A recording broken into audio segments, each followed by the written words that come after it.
Well, hello everybody. It's my pleasure to introduce to you tonight Professor Ed Gero, who is the head of performance here at our School of Theater. And as you know, I have a great love for theater, so it means a lot to me that Professor Gero came out and that he's going to be with us this evening. He is a 14-time nominee of the Helen Hayes Award, 4-time winner. He has starred on stage and in screen, and he's incredibly well-rooted in the DC area, most particularly in the Shakespeare Theater, where he has been involved in the Shakespeare Theater Company in Washington, D.C. for 30 seasons. So he has been very much involved. He has been also in a great show, which I wish I had seen. I wanted to really see it, Red, where he played Rothko, the famous abstract artist. And he was most recently in The Originalist, where he played Judge Antonin Scalia, so of happy memory. And so it's a highly acclaimed show. He has been on shows that you might have seen before as well: House of Cards, Turn, Washington Spies on Netflix, Die Hard 2, and Striking Distance, as well as a narrator on a variety of things on PBS and the Discovery Channel. So we have a bona fide actor here with us who is going to come speak with you tonight. So please give him a big round of applause. And he has been here since 1992, George Mason. Thanks, Father James. Thanks so much. Great. Well, thank you very much. Thank you, Father James. It's a great pleasure to be here. We met for the first time about 3 or 4 months ago. I was introduced to the community here by Father Paul Scalia, who said, "Do you know Father James?" I said, "No." I said, "Well, you too." So that's how this all started. And when I went to Mass last semester, I was really struck because in the homily, Father James was quoting Shakespeare, and I'd never been to a Mass where Shakespeare was part of the homily. I said, "This is a pretty cool place to be." So you are in great hands with Father James. I'm really, really pleased to be here. He asked me to talk about the actor's way in everyday life, and I was very grateful to hear his words today in the homily, because when he said, you might feel not prepared if you're giving a talk, for example. I said, he's talking to me, right? So, but I thought about that idea for a while, and I'll give you a little bit of a chat, but after that I'd like to open up to questions and things like that. I suppose my mother would want you to know that I started out acting as an altar boy. That's how it all started. And I vividly remember an incident.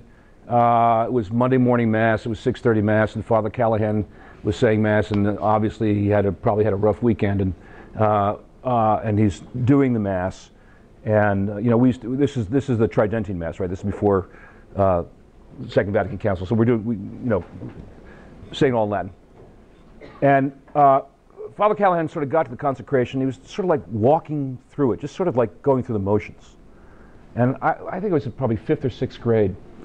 And I was kneeling on the altar, and I thought, if you just did it like you believed it, then everybody else would believe it. Right? And I thought, I didn't know that I stumbled upon the cardinal rule of acting. And when I told the story, actually, Father Paul came up to me afterwards and said, that's actually the cardinal rule of the priesthood. And I thought, that's interesting, because I thought at those days that I had a vocation. And I went to a seminary in the summertime for several months and reflected on it. And then my mother, God bless her, said, I had been in Catholic school through 8th grade, and my mother said, listen, God can have you for the rest of your life. I want 4 years in a public institution, public high school. So I went off to a public high school. And I had started to do some plays in grammar school. God bless Sister Francis. Said, we're doing a play, come out and you got a part. And I sort of found myself at home. I wasn't from a particular side of the tracks. It was all about pitching in. It was all about being part of the team. You can contribute, and I found myself in a group of people who were willing to take me for who I was and what I was about to bring and how hard I wanted to work. And that was a little bit different than the way I grew up. So I thought, this is pretty cool. And then when I went to high school, there were some drama classes and some speech classes, and I went ahead and took those. And there was a play, and I auditioned for it. And as a freshman, I got into this play, and it was a Greek tragedy. And I was shocked and thrilled and so forth. And I realized actually that the vocation that I had thought I felt was actually a calling to the theater as sort of my ministry. And I'm sure Father James would attest that there is a similarity between a life in the theater and the life in the religious life, because you don't go into either one of those businesses for money. Right? Nobody goes into the theater for money. But there is a vocation about that, and there is a mission about that, and part of my what I've learned along the way in training to be an actor is that the power of the storytelling, like a parable, that plays are like parables, and we tell stories because most people are moved more by storytelling than by argument. And that you can actually make connections to people through the art of storytelling. Because hopefully what we get to, and what I strive to get to, is to make connections to our humanity. Shakespeare is sort of my secular Bible. He's the humanist. It's the humanist Bible. He's been my mentor and guide through life for the whole road. I knew that early on. I did a Greek tragedy. The second play I did was a Shakespeare, and I was sort of steeped in the classics. And the connection between that from Bible stories and working the Bible and Old Testament, New Testament stories seemed to be seamless.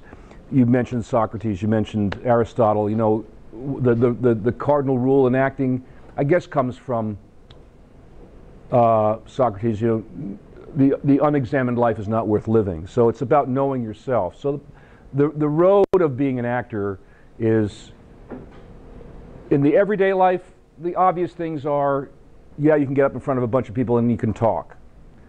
And you get those presentation skills, and you can look people in the eye, make eye contact, and learn to be comfortable in front of a group. And all of those things that are valuable life skills. And they're sort of the obvious things. But the real interesting thing about the theater is that the job is to, A, know yourself, and B, to what Shakespeare would say, hold the mirror up to nature. So the path of being an actor is to be an observer, to be a witness, to be interested, to observe and to figure out how we tick. And along the way, to realize how and where my faults are, or where I'm stuck on things, and to expand my ability to be present. And that's I think the most important thing about being an actor is it's not just about talking. The real skill about acting is listening and observing and creating empathy, coming from empathy. Right? I have to do a whole range of characters, some of whom I wouldn't agree with morally, some of whom I wouldn't agree with philosophically, some of whom I wouldn't agree with politically.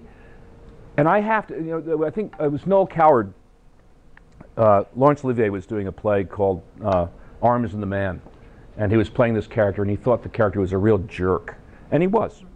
And he couldn't do it. He said, I just can't get my head around it. I can't get my heart into it. I can't get my soul into it. And Noel Coward said, Larry, you don't like this character. He said, no, I hate this character. He said, you must love this character. And that's a challenge, particularly if you're doing characters like Iago, who's a sociopath. How do you love that person? How do you get inside that person and get underneath all of the stuff to find, the godliness in them? Right? So either, I've taken it as part of my path as, in the parables of the plays,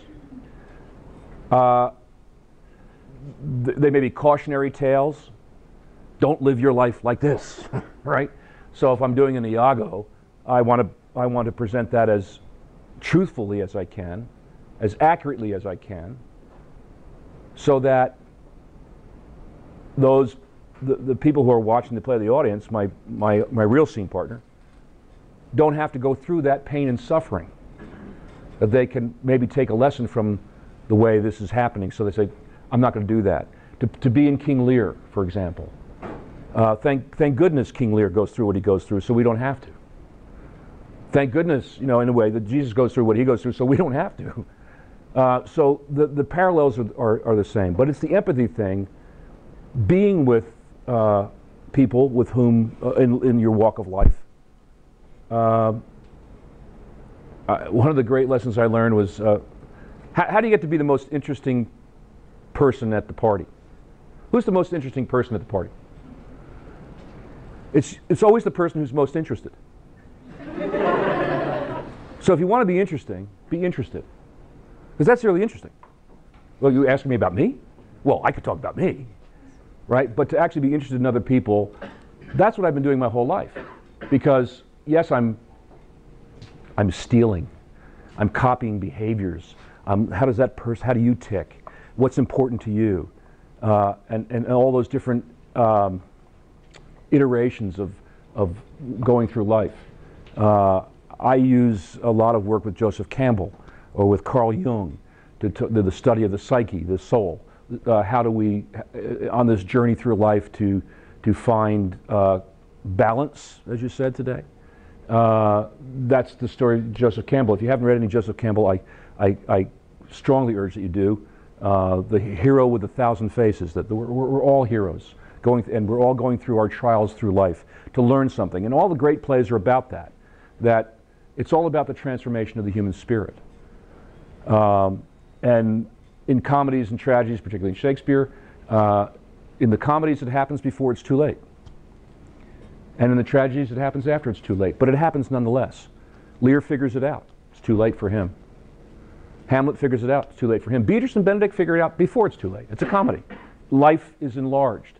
So all the lessons that we learn from our faith, certainly in the classical writings, but I would say in playwrights in general, artists are engaging the same questions from a secular point of view. And they may bury their faith inside the work. But that's our mission. I think that's what artists are called to do. We are sort of the canaries in the mine. When you hear artists, real artists, I wouldn't say movie stars necessarily, who are using their platform to promote a particular point of view, but those who are really committed to the work, to the language, to the connection with an audience, to expanding our awareness of what it is to be a human being.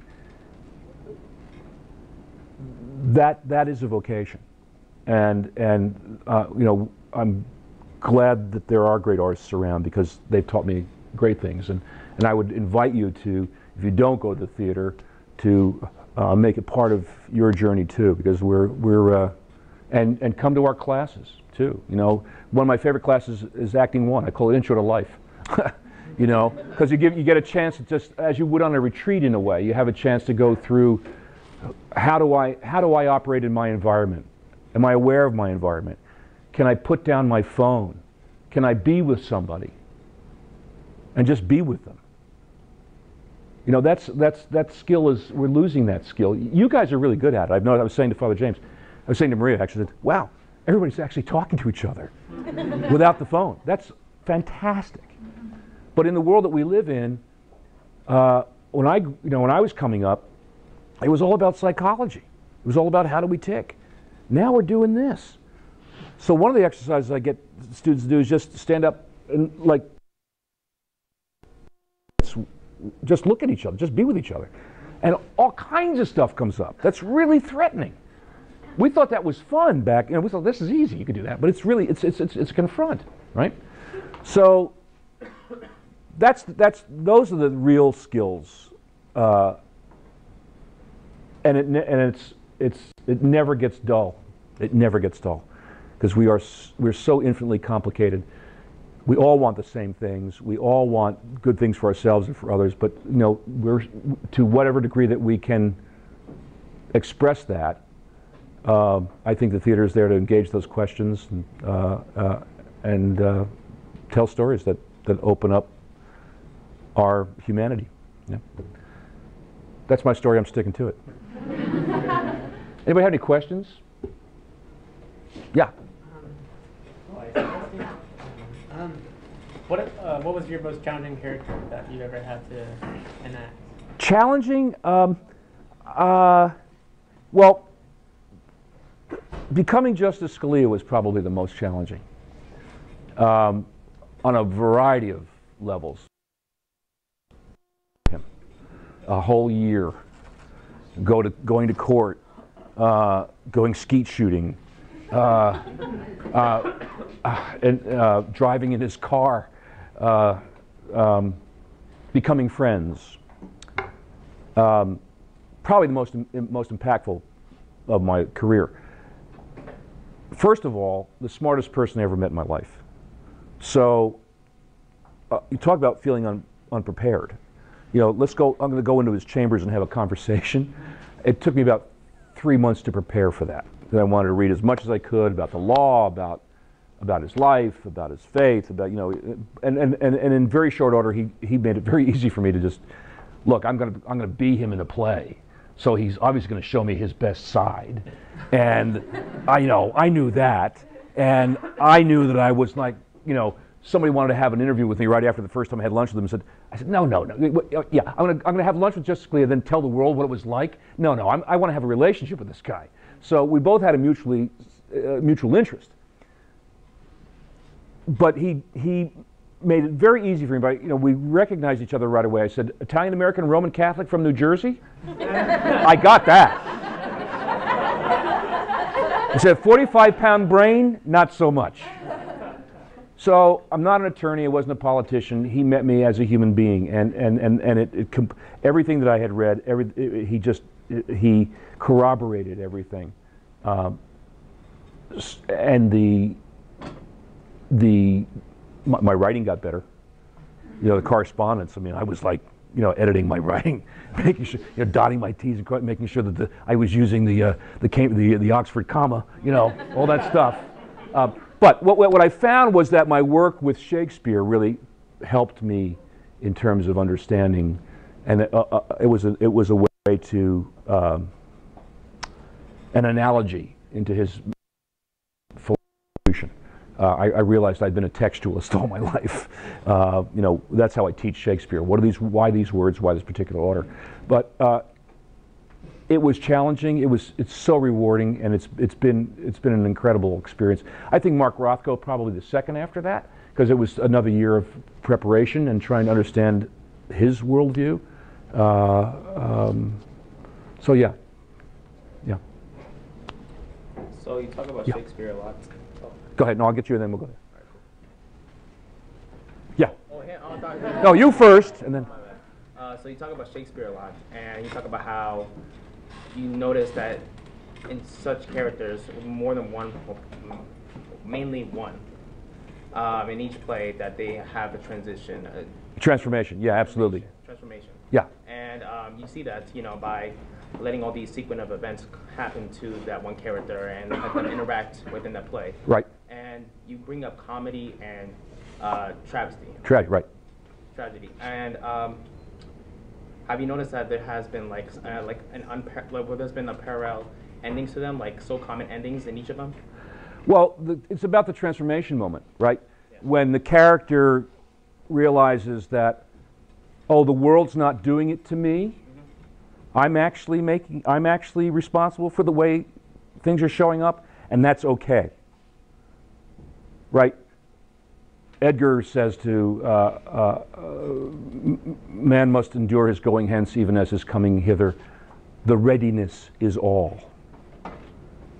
Be in the moment. Get out of your head. Be present to what's being given you, right? That's Edgar. Hamlet says the ripeness is all. right? So it's being in the moment. It's all about being here now.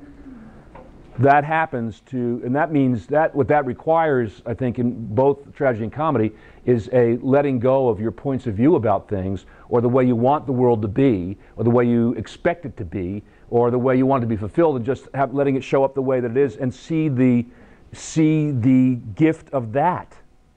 Even if it is painful, it's still worth living. It's the gift, right? So the characters, and so, you know, there's a debate about, you know, was Shakespeare Catholic, was Shakespeare Protestant? In my mind, there's no question Shakespeare was a Roman Catholic. There's no question about it. You know, sacramental. I mean, his theology is totally Roman Catholic, right? He's old church. So yes, there is a similarity in that the light bulb goes on. Oh, I'm in charge. It's me. It's Oedipus, right? Oedipus is the one who goes, there's a plague. We're going to find out the cause of the plague. It's me? The thing that none of us want to admit. You know, when your life goes wrong, who's there all the time?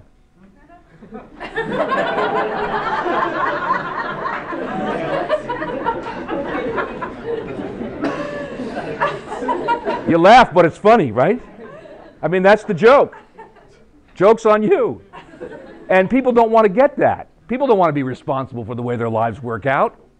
It's somebody else's fault, right? So that's the big message for me in all those plays. It's like, oh, you have to handle it.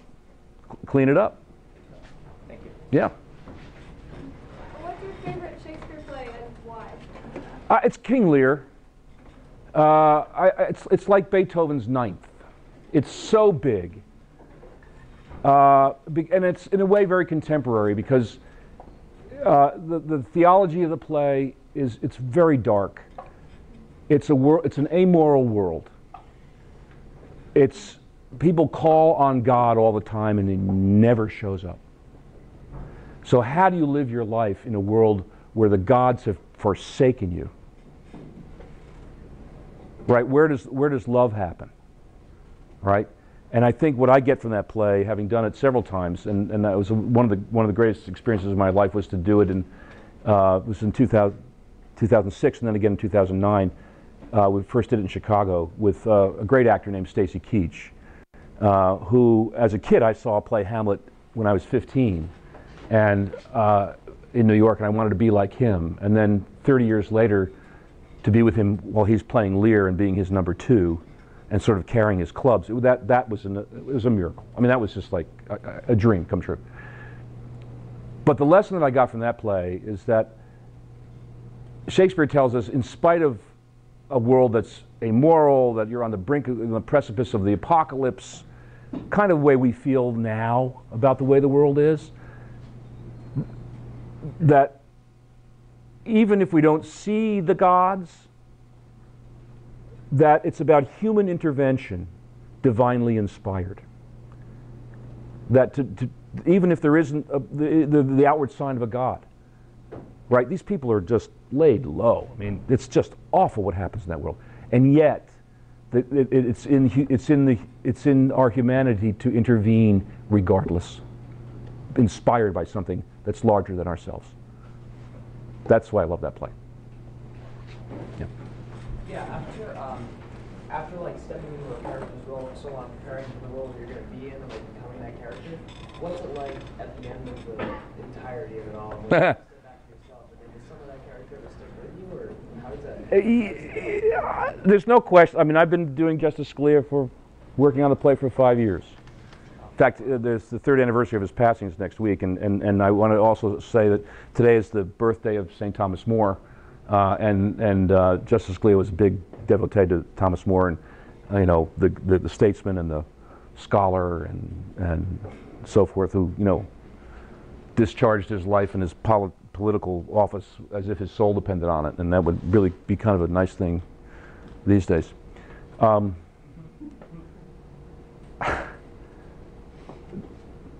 That role is sort of a role I've walked into. I kind of look like him a little bit. You know, book covers have been mistaken. You know, if you go on historicalcutouts.com, it's my picture. It's not the justice's picture. I am the cardboard cutout of Justice Scalia.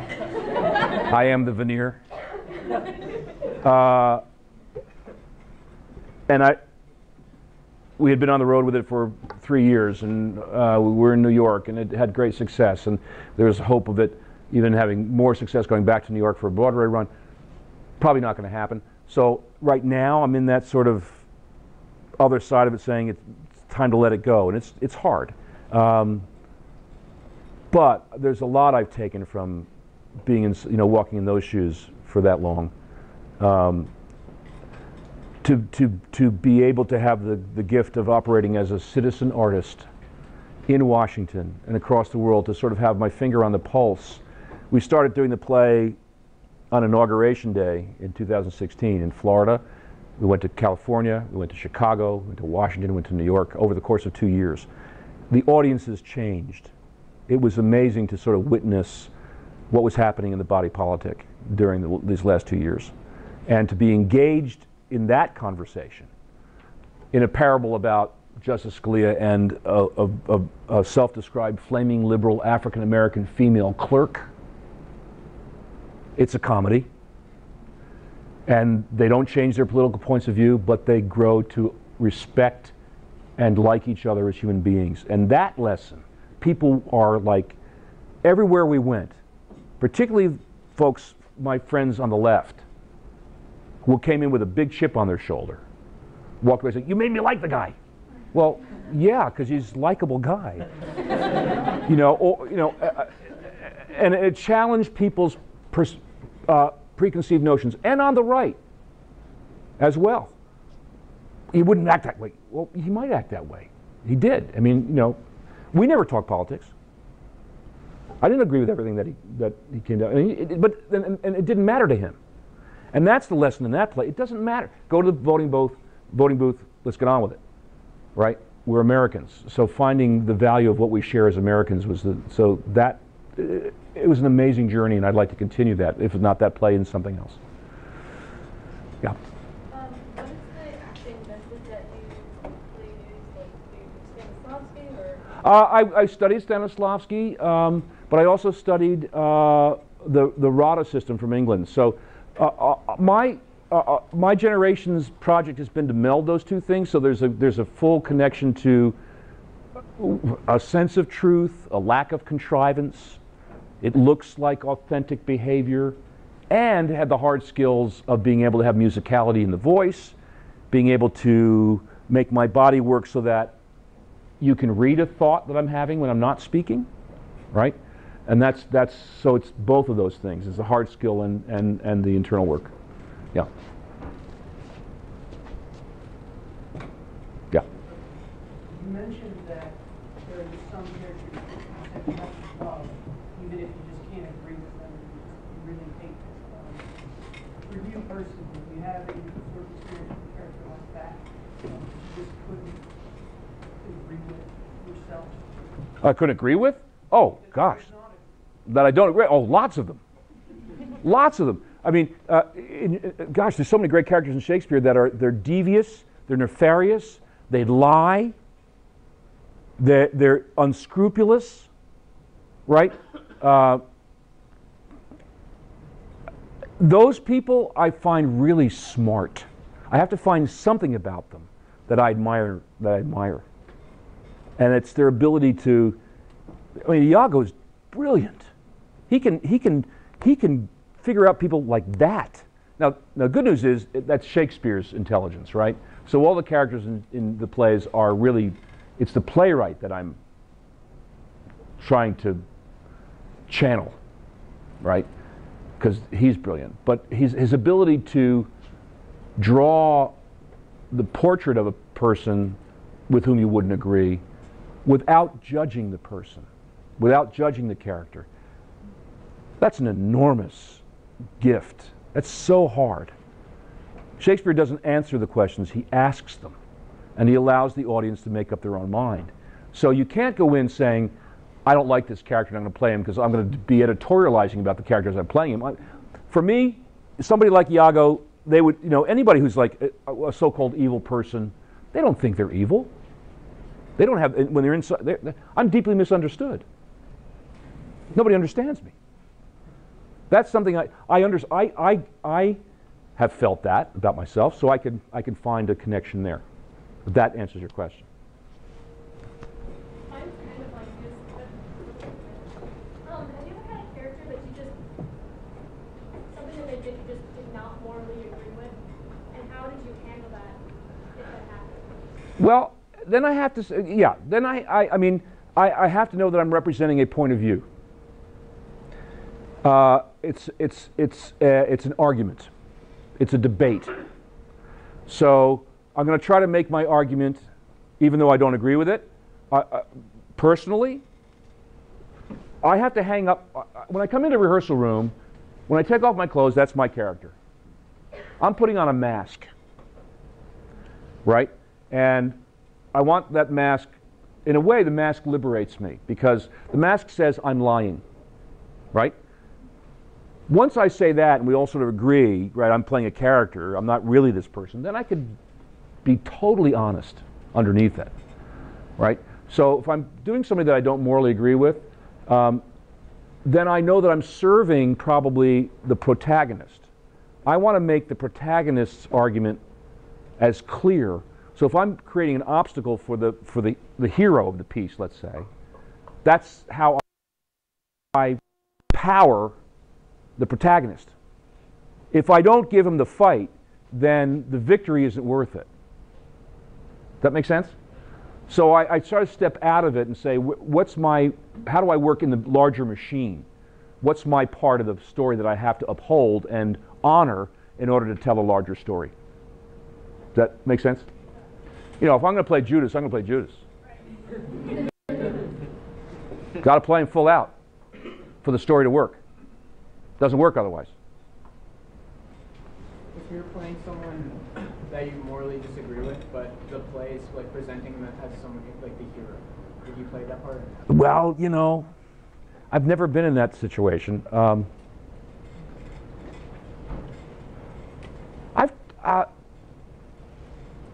You see, here's the thing.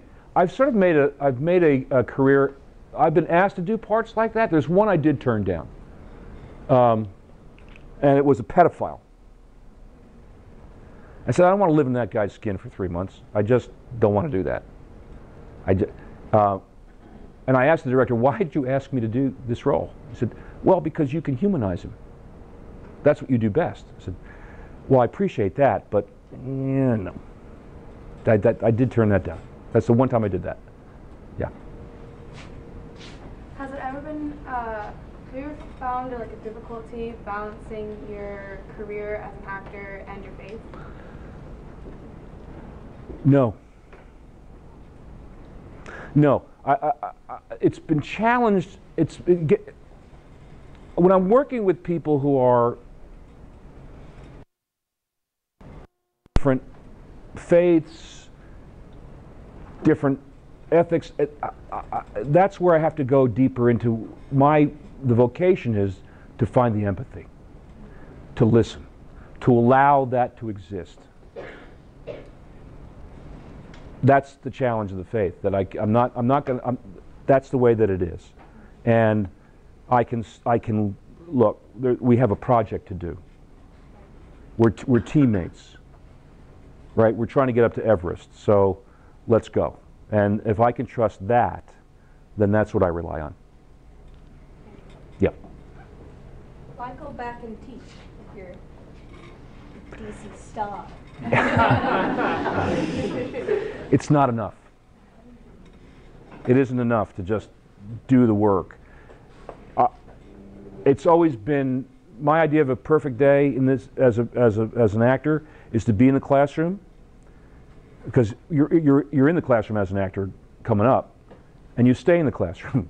You're still working on the same problems. You're just sharing it with younger people. You're sharing what you've learned from those that came before you, the guild system, and then my students get to hold my feet to the fire when they see, I'm not Father Callahan. Do you know what I mean? So it's the same. It's a different side of the same coin. It's a teaching, learning, and it's invigorating. I'm on sabbatical right now. And like yesterday, I was like, I'm just so bored. Well, there's a faculty meeting. Let me go to a faculty meeting. That's how bored I was. But coming here tonight, I'm probably getting more out of this than you are. I'm getting more energy out of this than you are. I'm certain of that. That's what teaching does. Anybody else? Yeah. Do you have any favorite actors or performances that? Oh gosh. Yeah. Well, Stacy Keach is one of my favorite actors. Viggo Mortensen is right now. I don't know if you've seen the Green Book. Oh. Great performance. There's so many great actors out there. William Macy, Meryl Streep. I mean, the list goes on. I mean, I love watching good actors. There's nothing like it. Who's the actor who played Gandhi? Ben Kingsley. I remember watching Schindler's List, right? And there was a moment in that I just had me, I was like a bawling mess. I was just, when Ben Kingsley takes the name of the people that are being saved on a piece of paper, he types it out and he takes it out, and it's like this sacred object, right? It was like life on the page. That was really moving, but I was also crying because look how he's handling that prop. That's so brilliant. So it was both of those things. I wish I'd thought of that. I'm stealing that, right? Because good actors borrow, but great actors steal, right? Yeah.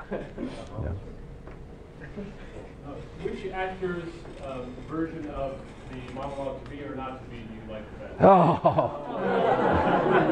best? Mine. No. Gosh, you know, there's that.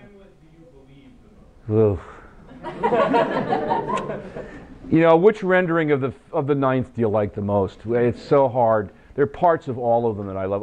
I actually loved, really enjoyed Mel Gibson's.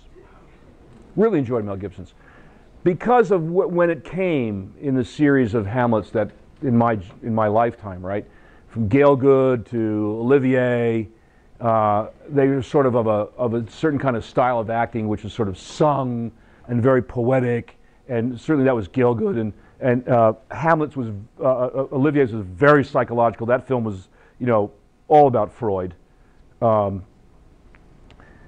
Gibson made him a prince, a fighter, and a horseman, and an athlete.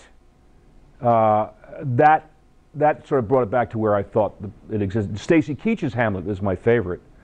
When I saw that as a kid, I went back to see that 5 times. This was in Central Park. It was free, right? Get this cast. James Earl Jones was Claudius. Colleen Dewhurst was Gertrude. Sam Waterston was Laertes. Raoul Julia was Osric.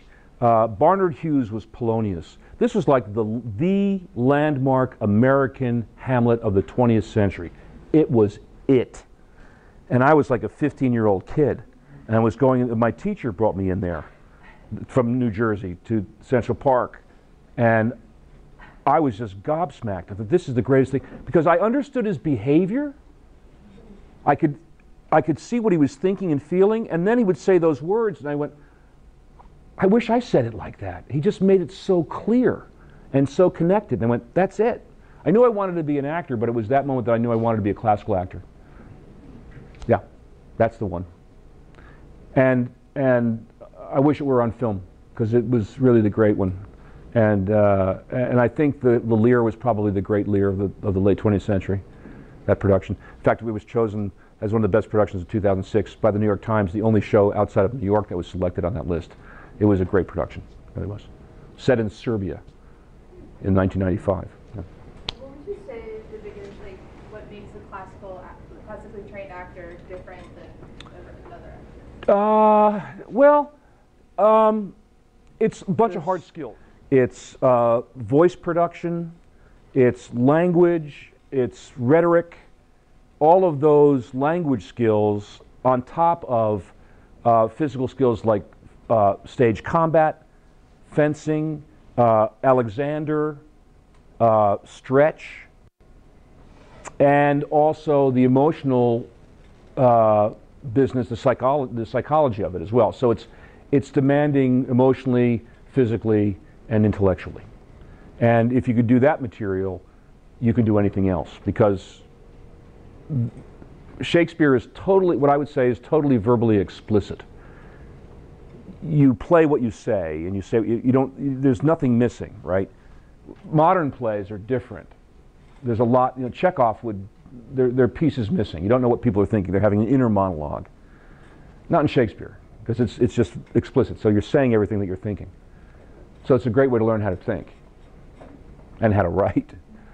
Yeah. Can you act out a short monologue? Not at these prices, no. So this is like the most popular yet controversial against like for Shakespeare lovers. What are your thoughts on Romeo and Juliet? Because I know a lot of people who love Shakespeare. Which one? Which version? Any version? The play itself? The play itself. Yeah. Oh, the play itself. There's a play that's like a medieval play. I think of it as an allegory because it's about two households. Right, that's what he says at the top. It's about the wrong kind of love. Right, Andreas Capellanus was a great French monastic who wrote a book called The Art of Courtly Love, and he talks about the different kinds of love. He's sort of sending up courtly love, and cupiditas and not caritas. Right, so that from that perspective, that play is about that. They're star-crossed because it's the wrong kind of love, right? Romeo, I mean, if you look at Romeo, the first speech of Romeo about him, he's doing all of, it's obsessive meditation. So all three parts of the sin are in there, right? And then he switches so. Now we feel the kids, and they don't know which way to go, and you've got the priest in there, Friar Lawrence, who's trying to help this kid out, and it's not about them.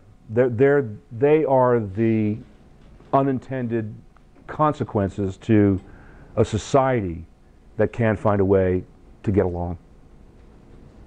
And I think West Side Story is the great adaptation of that. I mean, it's brilliant. There's no better adaptation of Shakespeare, I think, than that. Yeah.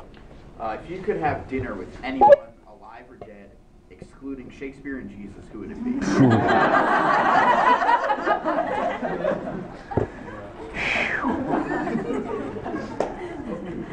There'll be a couple people at the table. I wouldn't mind having another dinner with Justice Scalia, but I'd also like to have James Madison there. And did we say excluding Shakespeare? Excluding Shakespeare. Wow. Aeschylus. Yeah. Anything else? Yeah. How long did you spend, how much time did you spend with theater before you knew it was what you wanted to do? Say that again? How much time did you spend with theater before you knew it was what you wanted to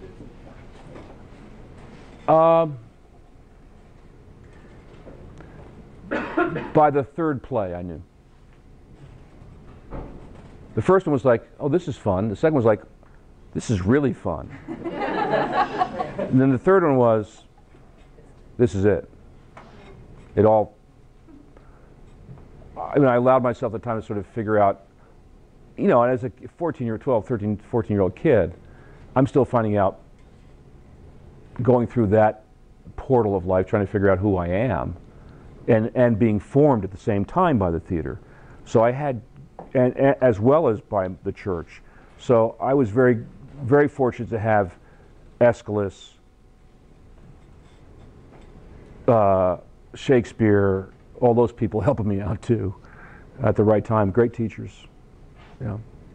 There's something to be said about a liberal arts education, in classics. Father James.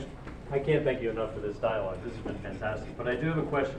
For people who maybe have not been exposed to Shakespeare or the classics, or have had that exposure maybe in high school or when they were younger where it was just, it's just, oh my Lord, Shakespeare, I don't understand what he's saying. Yeah. Do you have any recommendations of how can someone grow in that love affair and really being able to really suck the marrow out of Shakespeare and really love it as much as you do? Yeah, I think that's a great question. Thanks for that. I think the best thing, in my experience, it was going to see it. Just seeing it. Get the primer, get the storyline, and then go watch somebody do it. And, I think I saw 3 or 4 Hamlets when I was 14, but I just would go. We had the great good fortune of having Shakespeare free in the park. We used to do that here for several years. But just expose yourself to it. It really is like spending some time with doing some Bible study. I mean, the language is just amazing language. The King James Bible has a vocabulary of about 6,000 or 7,000 words. The complete works of Shakespeare has a written vocabulary of about 36,000 words. We speak about 8 or 9 in language. Written vocabulary of 36,000 words. It's insane. And it's the kind of material that you come back to. You start out with Romeo and Juliet, and then I played Tybalt, and then I grew up and played Capulet, and then Friar Lawrence. Lear. You come back to these roles, and your own life experience connects to another part of the play. And I think this is the same thing with as you go through life, there's certain parts of the Bible that resonates. I find the same power in those. So I think it's just exposure and study, but see it. It's meant to be seen, not read. So listened to, even if you can get a recording of it and just listen to it, catch a film, see different versions of it, because the lessons are what make it valuable. Yeah. Right. Thanks. Did you have difficulty? Yeah. So many walls. It doesn't get any better. Unfortunately, it's just sheer drudgery. It is.